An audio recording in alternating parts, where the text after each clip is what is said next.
Okay, guys, sorry. We had a couple matches go way over. Um, so by request, I have a match here of losers bracket here of a tournament favorite Aphotix on the left and Mystic Juicer on the right. So we got a mono black versus mono white battle. After this, we'll start getting into some multicolor stuff in the following rounds.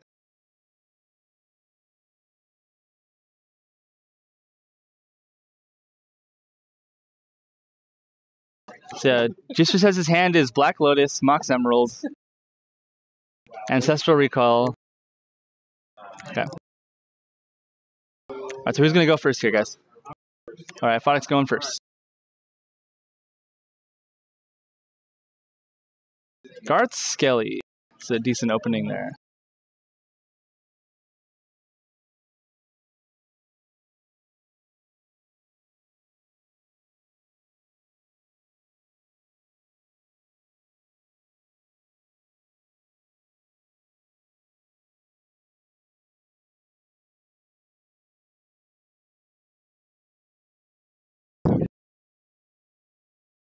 All right, so Mystic Juicer is going to respond with, I mean, right?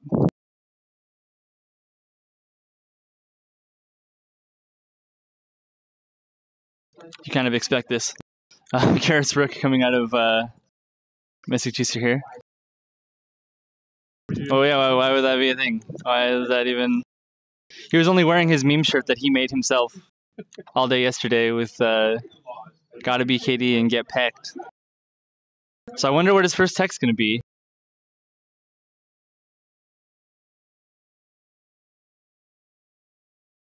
Yeah.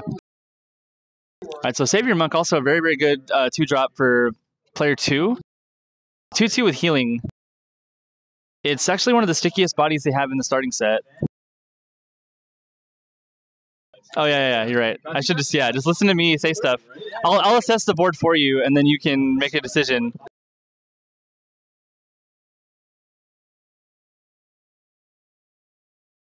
Garth's top band abilities: you can pay 1 to make a skeleton once per turn. At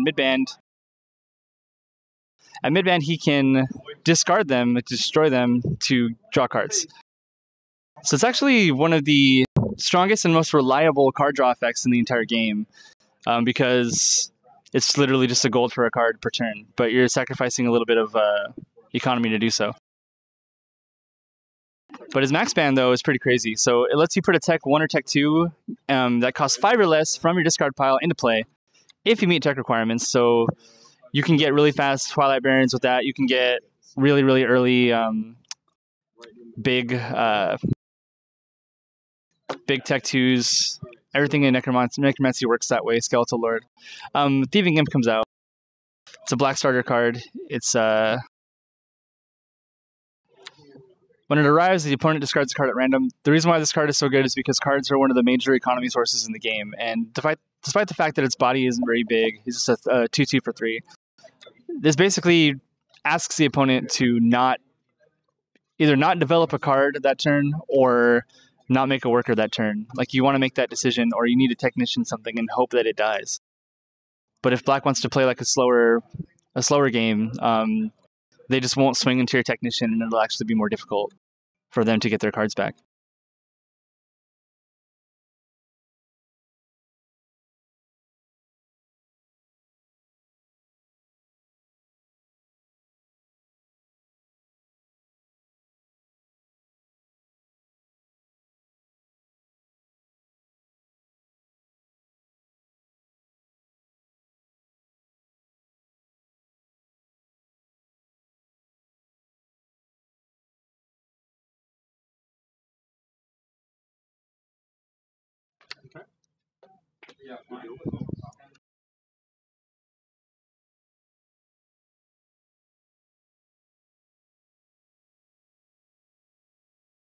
So that was what, Savior Monk?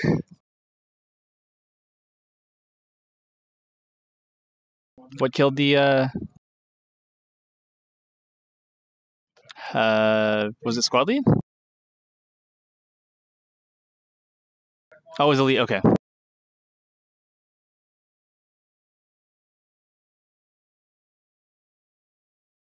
How did that reset to Bloodlust? Okay.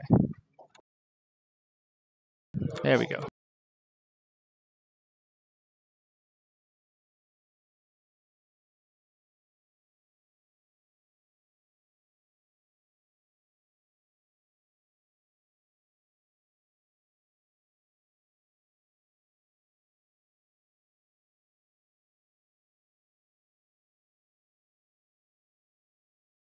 So yeah, the dilemma here now is he's at 3 cards already.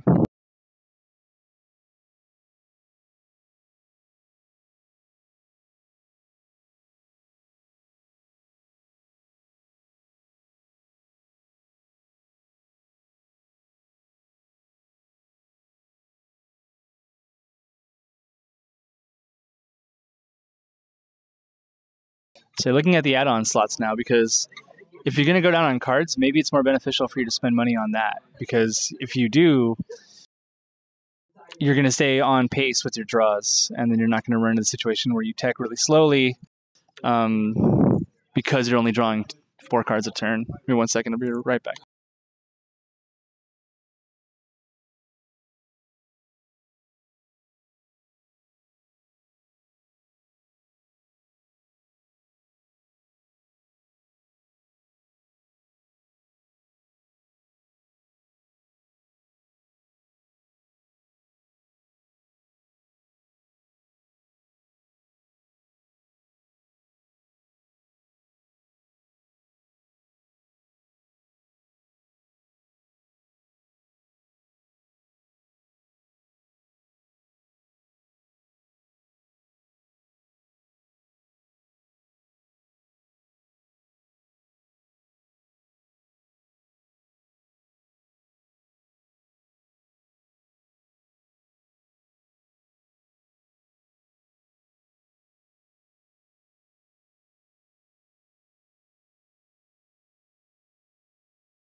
I'll figure that out in a sec.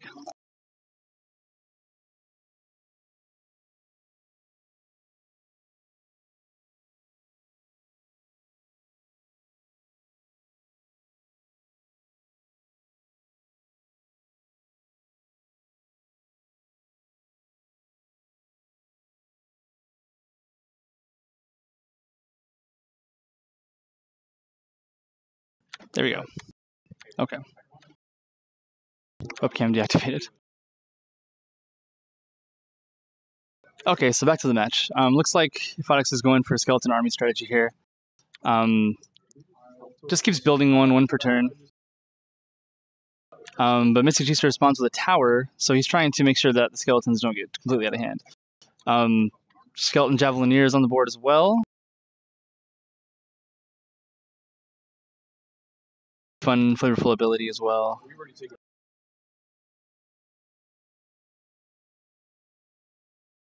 So yeah, you can play quickly too. That's how. The longer you take, the more time your opponent has to strategize, and their turns are instant. And that's how I play this game, honestly. I spend most of my time waiting for my opponent to make a move.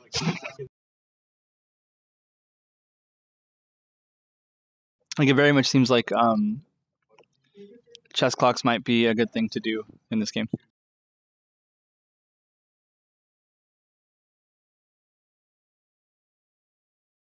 So yeah, the thing with long range is that defenders without long range will deal no damage to that unit when they attack. So long range is like they get a free swing, and it's got a javelin rune on right now, so he can kill or deal 1 damage without dying, basically. Normally. But normally it would not. So the tower exists to prevent swarms of 1/1s from annihilating you, and so the javeliner actually will die in the process. The tower has even longer range than the skeleton.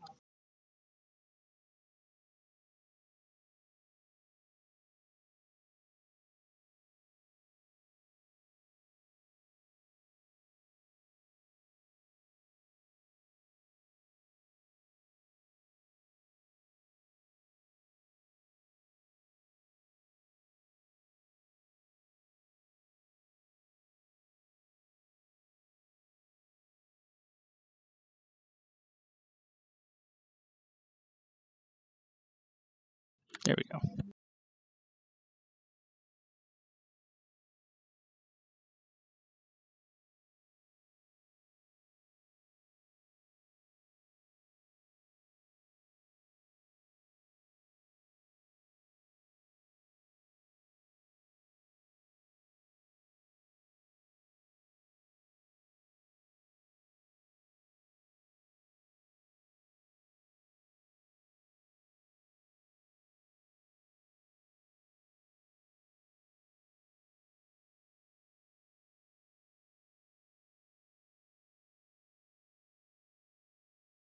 All right, third worker.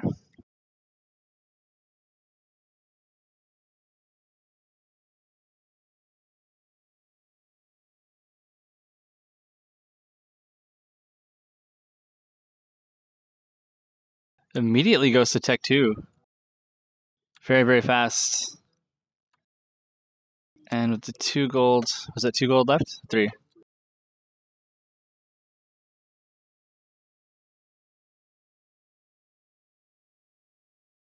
Is that Primus?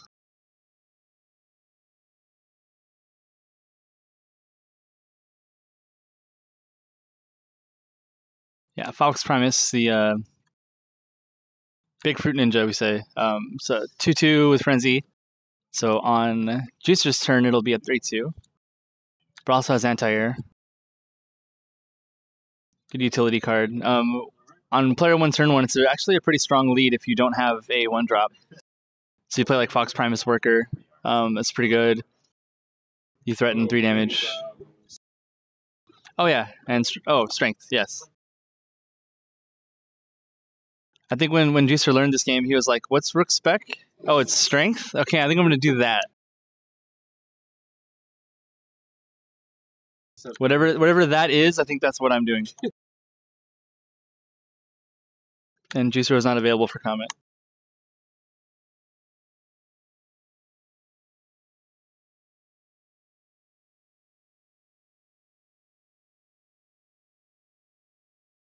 My phone is dying. I'm gonna try and find a free USB slot.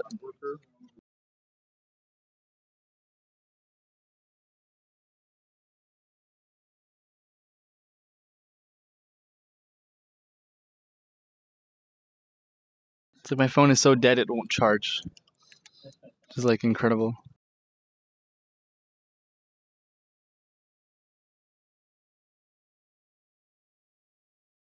Alright, so Aphotix going to Tech 2 as well. And he's going to, is that Disease? Yeah, Disease. Some of the heavy hitters in that spec.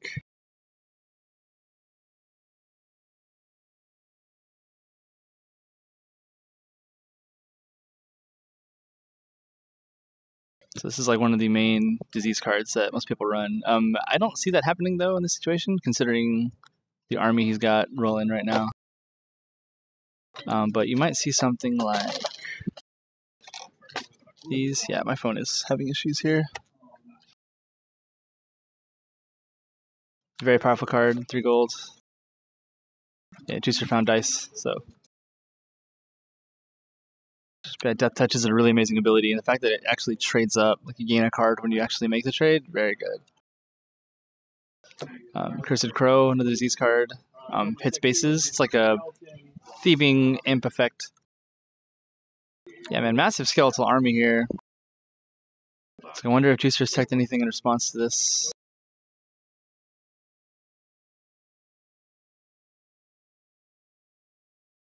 So he's not attacking because he doesn't want to get blown up by tower. And Rook's such a big wall. Like, he hasn't even swung 1 time at Rook.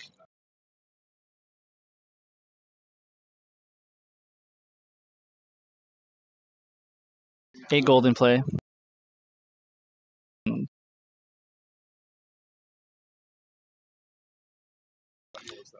This is what I'm hoping I see soon.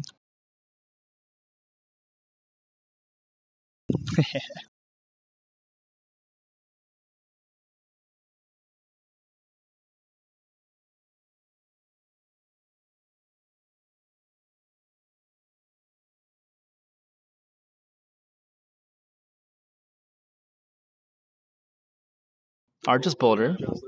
Big fist.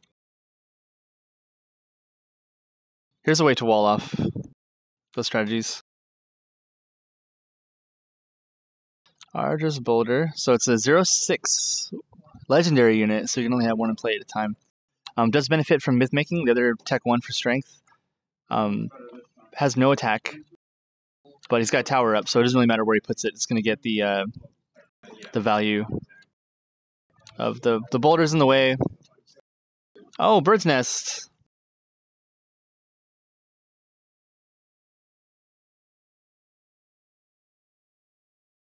He's got birds. Oh, look at so adorable.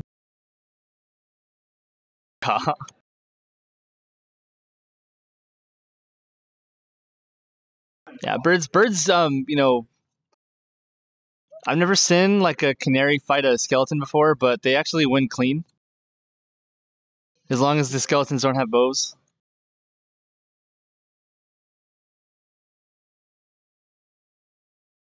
Because, yeah, skeletons gain, what, long-range anti-air with skeletal archery, so it's like one of your only ways of dealing with birds. Okay, so Setsuki in. Boulder, that shiny card is a Viper, yeah. No, Primus. Alright, so Primus kills the Javelineer, takes 1 damage.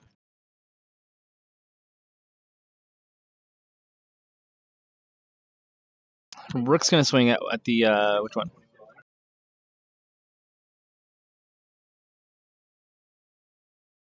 Four and 6. 4 plus 6 plus 5 plus 5 is 20.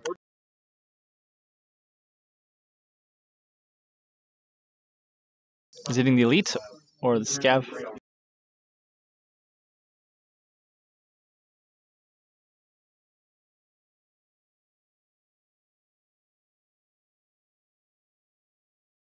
I mean, who expects a D6 to have a 4 on it sometimes? That's maybe surprising. If it had a 7, then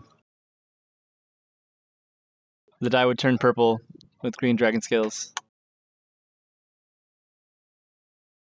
Alright, so Juicer opting to wall up behind the Argus Boulder with tower support, so those birds are going to start picking off skeletons if he doesn't find a way to...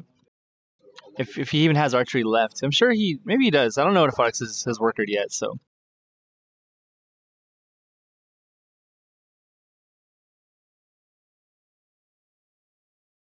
But yeah, this card's really dangerous though, because once you have enough skeletons with long range anti-air, you're able to just get free pings. Be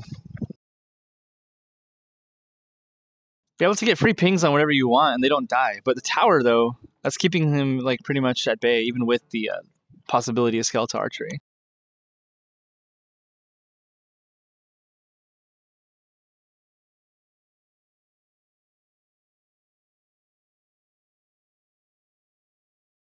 Yeah, tower is like my favorite card in the game. It's a small card. It's a little card. It doesn't go in your deck, but that's even better. And I'm a blue player, so tower will be vastly underrepresented. So I played humans in Warcraft 3 back when I used to play that game, and so blue kind of makes me feel like I'm playing human again. They're very industrious. They like their buildings.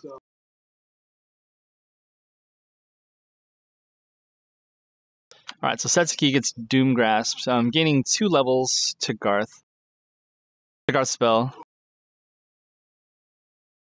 Yeah, Doom Grasp is a 4 gold. Sacrifice a unit if you do destroy a Tech 0, Tech 1, Tech 2, or Hero. So the only thing it doesn't hit are the... Cursed Crow. Cursed Crow to block the birds. Bird on bird action over here. Black versus white.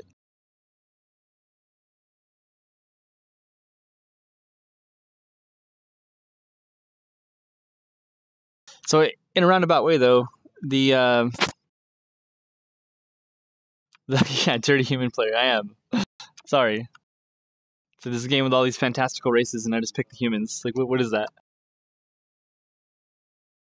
But yeah, you kind of want to make sure Cursed Crow doesn't make contact with your base, especially against black, where we know Thieving Imp is in play. Like, if you can play Thieving Imp and hit base with a crow, you're giving your opponent a damn near dead turn, and the full dream is if you do tech Carrion Curse. I'll show you that card right now too.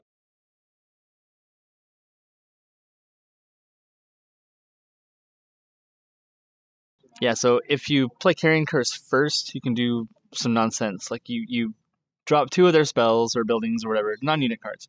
They discard those, then the Cursed Crow hits a base, then the Ghoul hits or comes on the board, or sorry, the Thieving Imp comes on the board, and now you end up with a 2/3/4 card discard for your opponent. Yeah, here comes Fortune Cookie. That's gonna make those birds. Okay. Oh yeah, anti-air. That's right. Yeah, Primus will kill the Cursed Crow cleanly because it's got anti-air frenzy, so it does attack back. Yes, doing exactly 3, which is enough even with the armor. So the 2/2 bird and the 1/1 bird hit the graveyard for 3. Yeah, Setsuki is dead.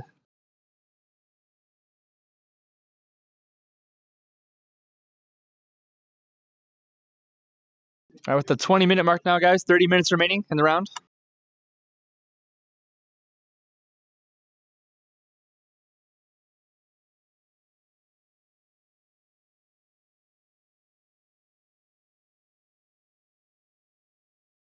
I'm still waiting. Still waiting.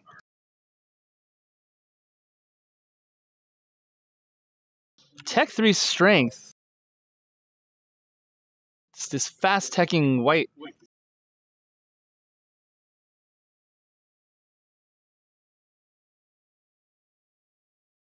So the Oath Keeper of Core Mountain is a legendary unit for strength tech 3.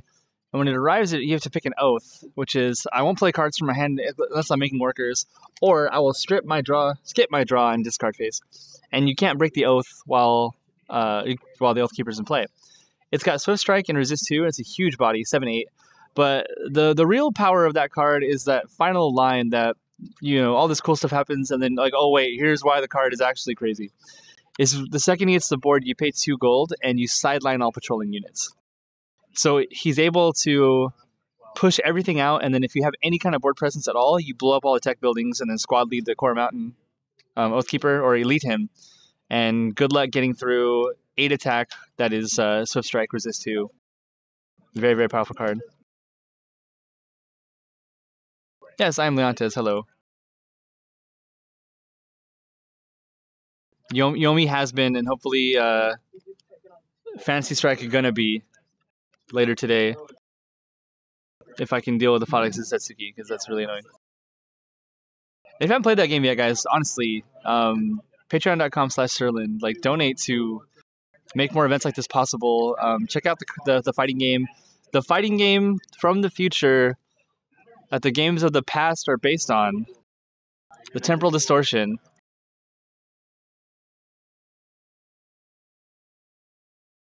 Right, Lettuce Mode. Like, if you have maxed out sets, then you get to say, yeah, I'm not going to discard anything, but I'm going to keep drawing cards. That's actually really, really good. All right, so Aphotix is looking for an answer to this fast tech. The Cursed Crow got beat by the bad card, the Fox Primus, as anti-air is considered by many to be an underpowered ability, but rarely utilized. But when it's the right counter, it's the right counter. It's very, very strong.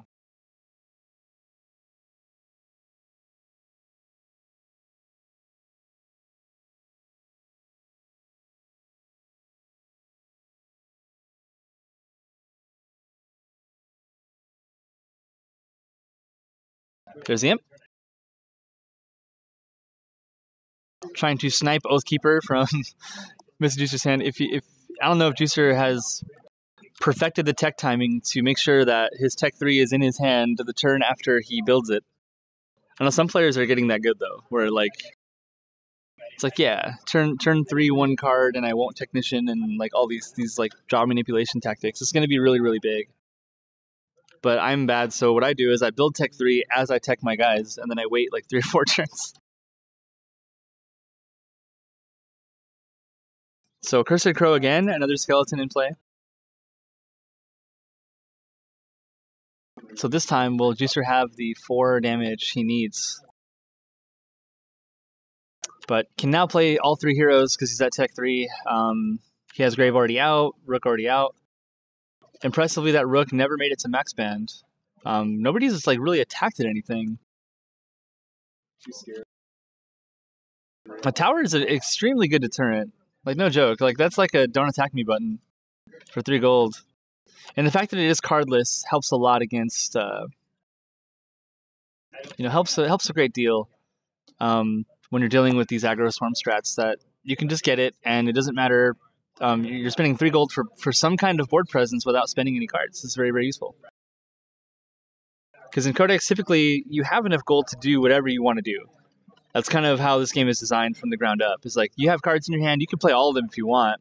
But really, the card economy and the draw system is maybe even more important than the gold cost on the cards.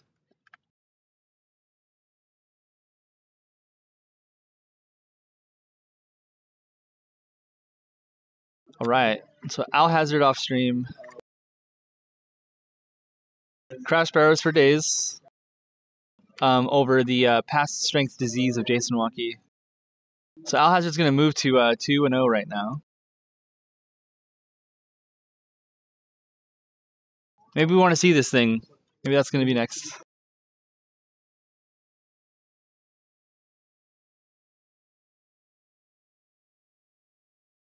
So what has happened? Snapback? Okay, deciding which hero to bring in. Let's go with Vandy. So bringing out Vandy Anadros, Demonology hero. Very powerful hero, levels really fast. The max band is crazy strong. And the fact that she can fetch for cards, like fetch to grab spells from Codex, is great. And the fact that he snapped her in is a little bit troublesome, because now she's going to be able to perform that the turn that she comes in and maybe cast a Shadow Blade, Dark Pact. Lots of options there. Vandy spells in general. Scariest cards in the game, Metamorphosis. But luckily, Juicer's already ready. He has the tower built, so they don't get to just walk all over him. Possibly counterintuitive to a skeleton-based strat right now, though, which you sacrifice all the units you control. Non-demon heroes level to max become demons. They get +2/+2 readiness and are invisible. Yeah, so the squad lead, Cursed Crow, doesn't actually block. It's really just blocking birds at this point. So Graves able to attack the Thieving Imp with readiness, so you can spark up, yes. You can spark to the sky.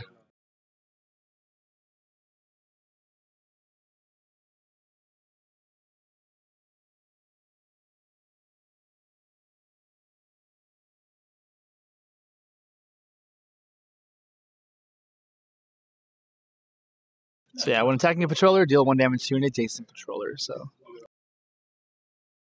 he pops up the armor, but that means he's going to need to find a way to get 3 damage onto it.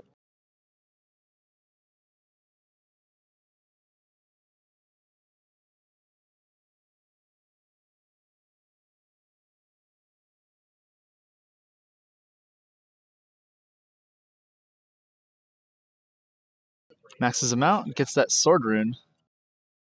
And because of readiness, he's able to attack and then immediately sword rune, which is pretty nuts.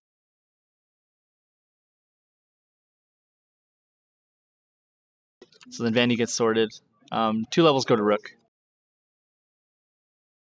Rook gains 2. Or Setsuki gets 2 if he wants to bring her out before that. Retro. Yeah. So, Juicer trying to decide, does he want to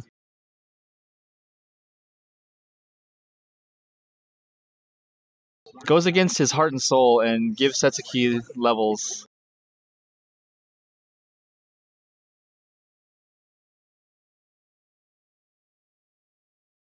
And yeah, Setsuki is pretty crazy hero.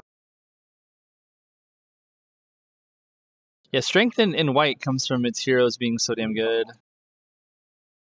Looking at Setsuki, she's got this ability when she's not patrolling. She has like resist to attacks, basically. You have to pay 1 gold. She gets Swift Strike on offense. So that's really good. And at upkeep, you draw 2 cards at max band. So her body's not big, but she's still crazy because she can snipe certain targets with her 3 attack Swift Strike. You have spells that she can cast to blow up the patrol zone. You have Hidden Ninja, which is a very powerful spell if you're going to go Ninjutsu Tech 2, or just even to use it on her to snipe key buildings. But that upkeep draw, though, that's like one of the most dangerous parts about her. And if you're using the Oathkeeper and you do the I will not discard my hand at the end of the turn, it's pretty nuts. Because you continually build a hand size without worrying about the fact that you're going down. But that's the thing, though. If you're playing black right now, sure, you can kill a hero, but should that hero be Rook? Should that hero be Grave? Grave's already maxed out, though, so his threat of getting a sword rune isn't necessarily real.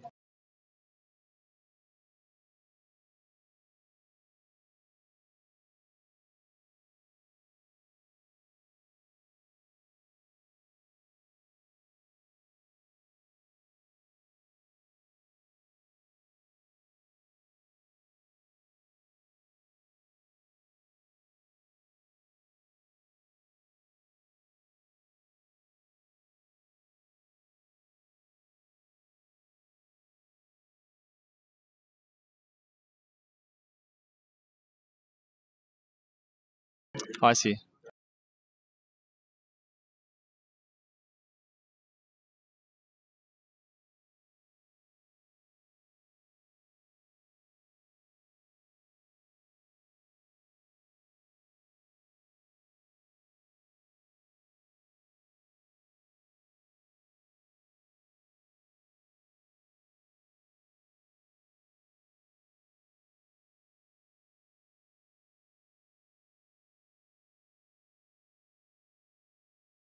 Yeah, I don't know if Aphotix has attacked yet.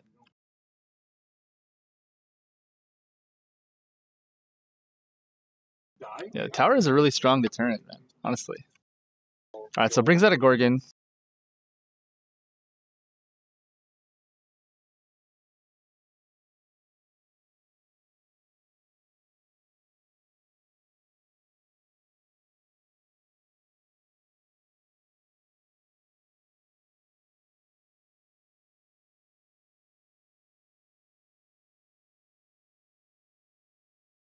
So yes, Jefferson DeGray hates birds and comes out and destroys all the tokens, so not just birds, but all the skeletons as well, so yeah, birds will be back. They respawn that turn. The bird's nest will resummon them.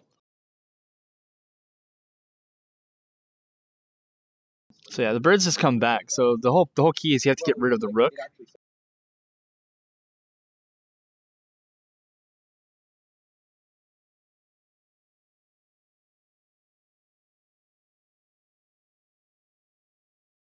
How much health does a Gorgon have?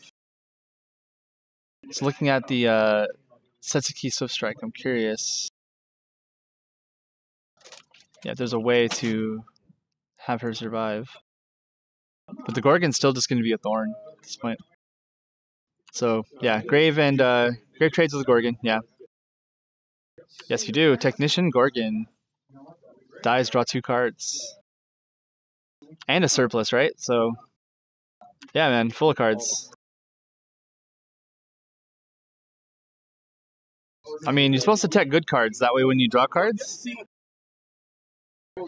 I've had clearly one-sided commentary this entire time. Because I forgot to tell Aphotix to tech good things. I mean, you can get dark packs and then draw nothing. That's...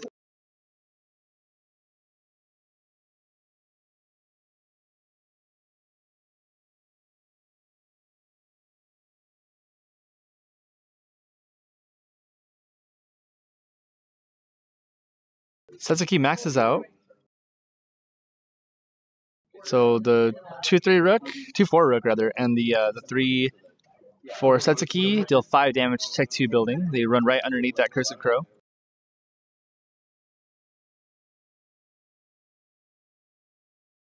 Base takes 2. That Cursed Crow is going to make it to the base if it chooses to.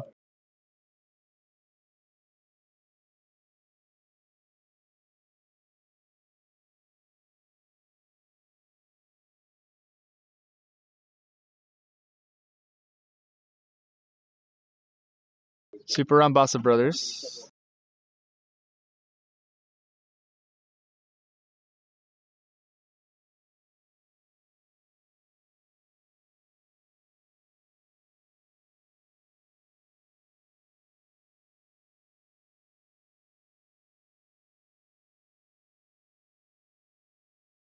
So Rambasa Twins ability, when you put them in play, you grab the other one from your codex and put it in. So you only have to tech one of them. And the first time one of your twins dies, you return to the codex. So they can actually thin out if they die on separate turns, which is pretty great. Like they get their value, and then they go away, and then you just get tech 2s, and your deck thins on its own. Solid.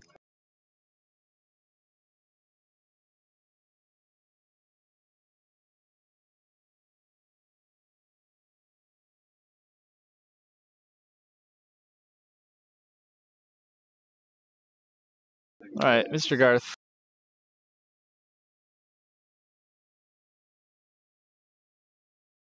Garth comes back out, gets a skeleton, gets a Doomgrasp off, so kills Setsuki.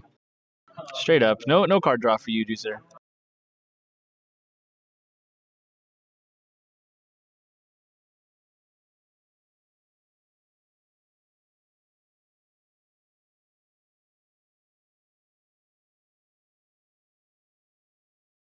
So next turn we'll have birds again, and he'll be able to block Cursed Crow, but it's going to get at least one attack in here. Not able to play tech 2s. Curious how many of those he drew in his hand.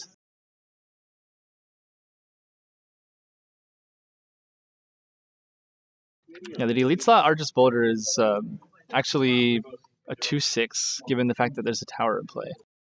So anything that swings is going to take, well, it's going to take 1 from the tower, so the Cursed Crow will take 1 damage and he won't get away scot-free.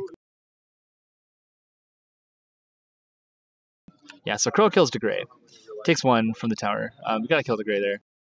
It's the most value there. If Juicer drops Myth Making or something, DeGray becomes a 6/5.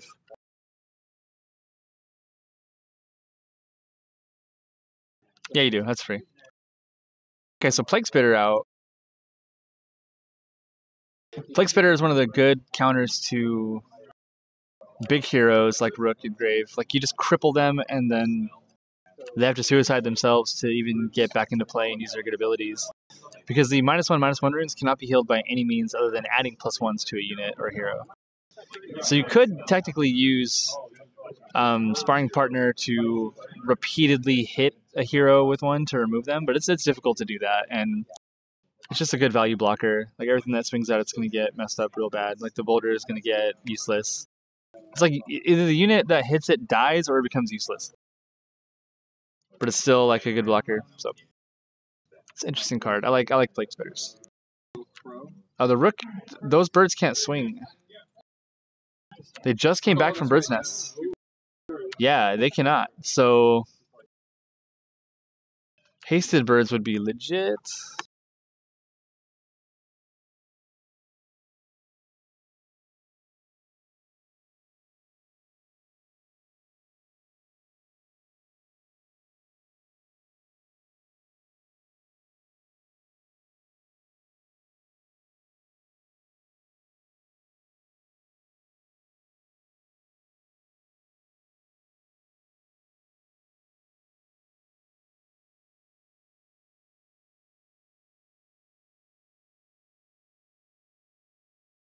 So let's see, what can you swing with? You got Rambasas, you got a Boulder if you can buff it, and a Rook, and 2 dead heroes.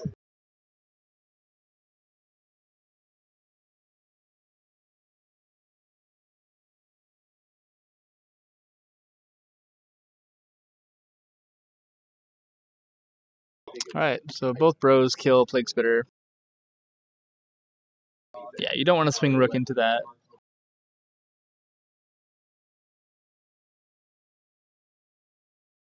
Yeah, one goes discard, one goes to Codex. So 11 gold? Is that what that is? 10 gold? Oh, really?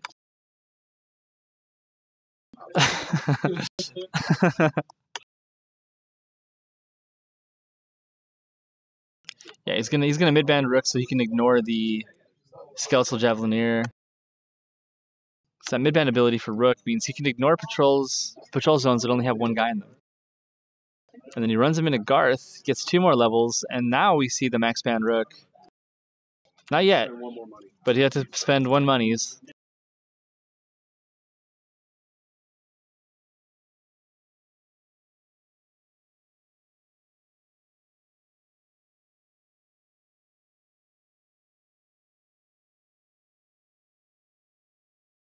Myth making, so now Boulder can actually attack.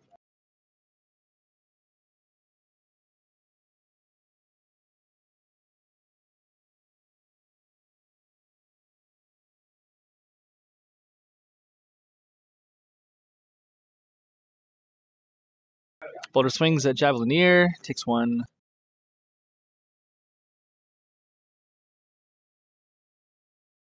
Yeah, he's still dead.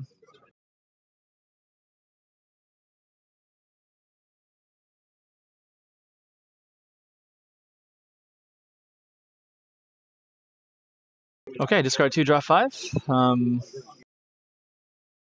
Yeah, looks like those birds are going to patrol. I guess you just want value, right? So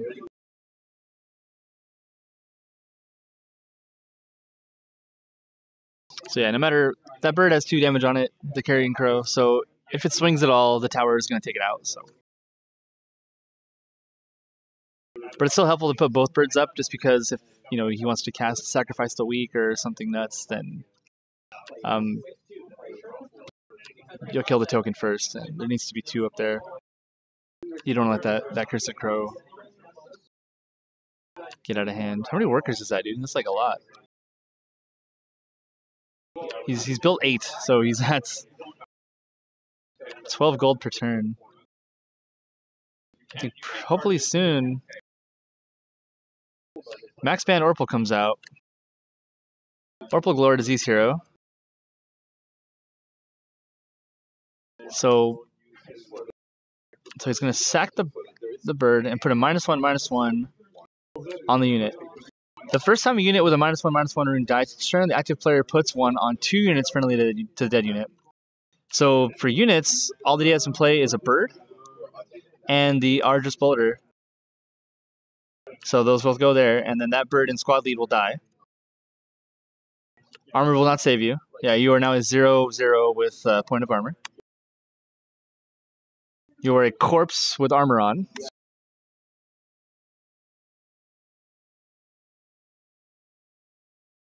And Gorgon out. To dies, draw a card. And 5 HP in the squad lead spot. Oh. That is true.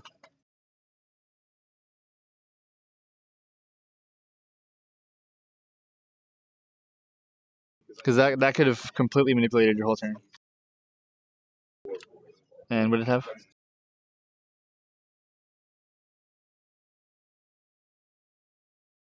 Okay, so Obsolete Patrol Zone, singular.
Okay.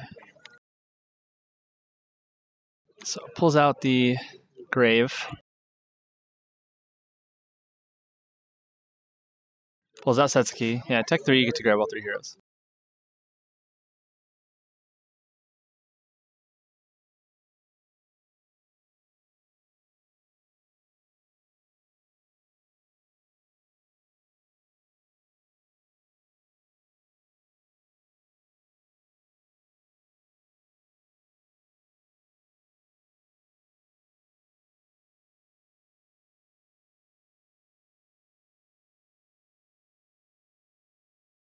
So another Savior Monk out. It's going to get some trickle heals down.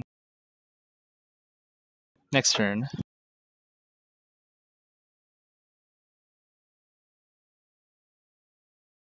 It's a good body, man. Two gold for 2/2 is solid when you have a tower backup. Just a good squad lead, good elite. It's like a 4/2 or a 3/3. It's not bad for a starting deck card. But tower, like, really amplifies the blocking power of everything you got. And it's really, really great. Okay, so you max out sets. Trying to get the card draws flowing.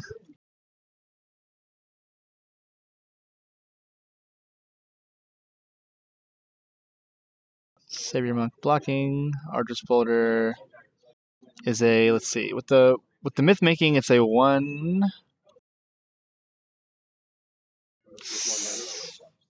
Yeah, 7. 1/7 because of the -1/-1 rune. So myth making basically just giving it a +1/+1 currently. And it's got a point of damage on it too.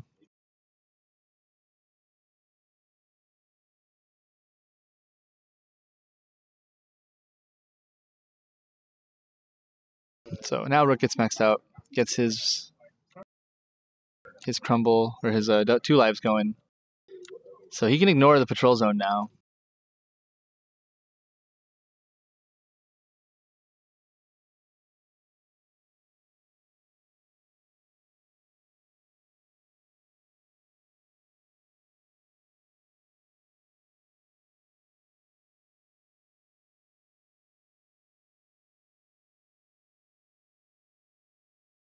So those birds are brand new and you can't use them.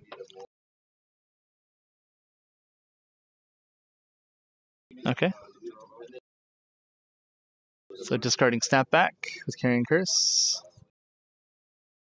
And that's it. What's the rest of your hand? I want to see it. It's from Basa Galore. Lower, lower, lower. Like lower your whole hands. There you go.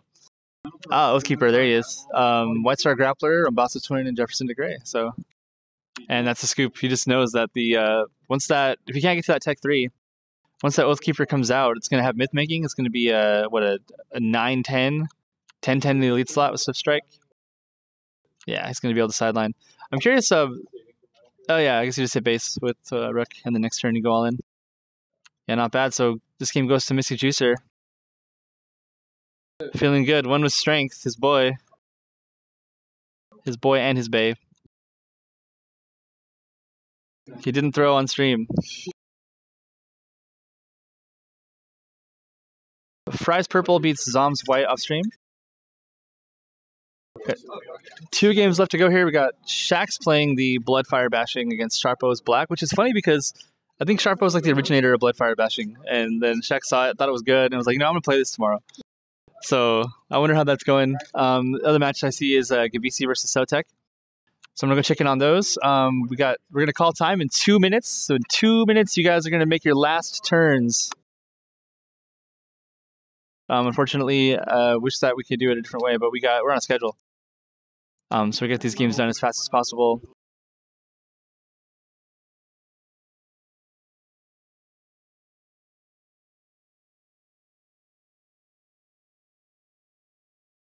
So GG to both players here.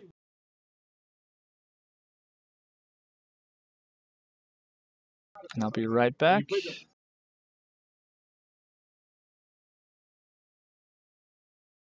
Thanks for tuning in so far, guys. We'll be right back.